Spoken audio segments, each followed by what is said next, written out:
Assalamualaikum warahmatullahi wabarakatuh. May peace be upon us all.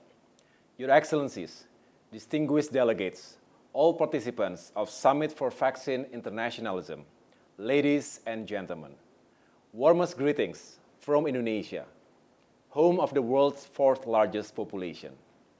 Allow me to introduce myself. My name is Agus Harimurti Yudhoyono.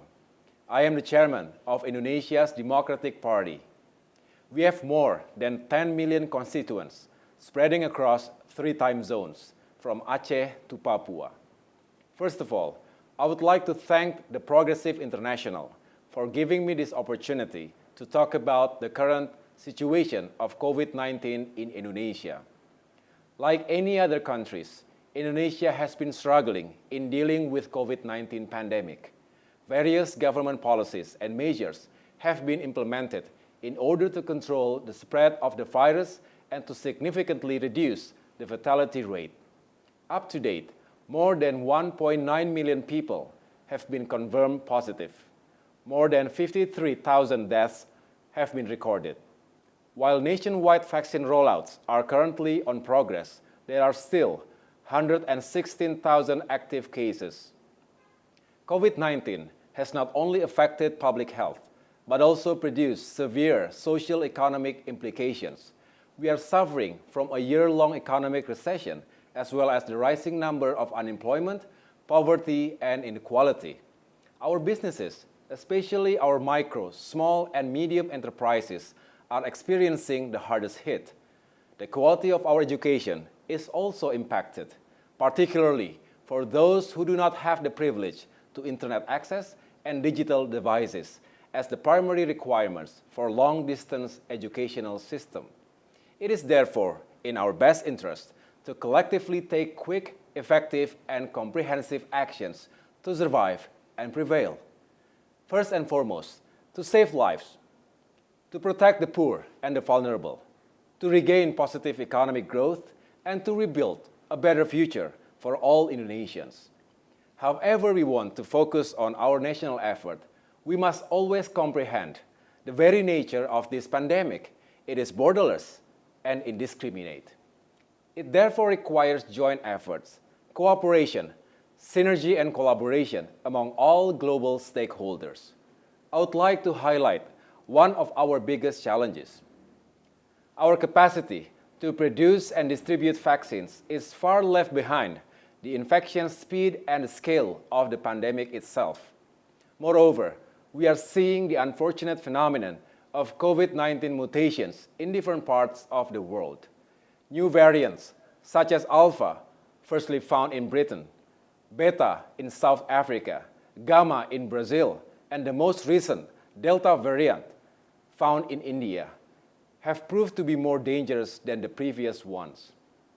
A month after Indonesian Muslim celebrating Idul Fitri, we are currently experiencing an increasing trend of positivity rate, which parallels with hospital occupancy rate. Allegedly, it is caused by the rapid spread of Delta variant in different parts of the country. We are preparing for another wave, especially in the capital city Jakarta and several other major cities that potentially become new epicenters of COVID-19 pandemic. One of the biggest questions regarding our vaccination program: how effective and progressive is the vaccination effort to suppress the upcoming wave of COVID-19? Well, currently, only 21.7 million people, or just around 8% of our total population, that have been vaccinated. Certainly, there is a lot of things that still need to be done and improved to speed up the progress. I believe there are 3 major challenges. First, the lack of vaccine supply. Second, the general lack of resources and public health infrastructure to rapidly and massively deliver the vaccine. And third, the different levels of efficacy rate of the available vaccines. Ladies and gentlemen, those 3 challenges might also be experienced by other nations. So let us work together.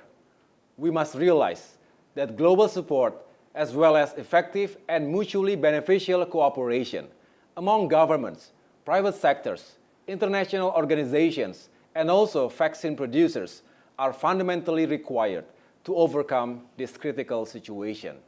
Therefore, we strongly support the trade-related aspect of intellectual property rights, or TRIPS, waiver to open access for the transfer of knowledge and technology needed, especially for the developing nations, including Indonesia, to produce large-scale and high-efficacy COVID-19 vaccines and medicines.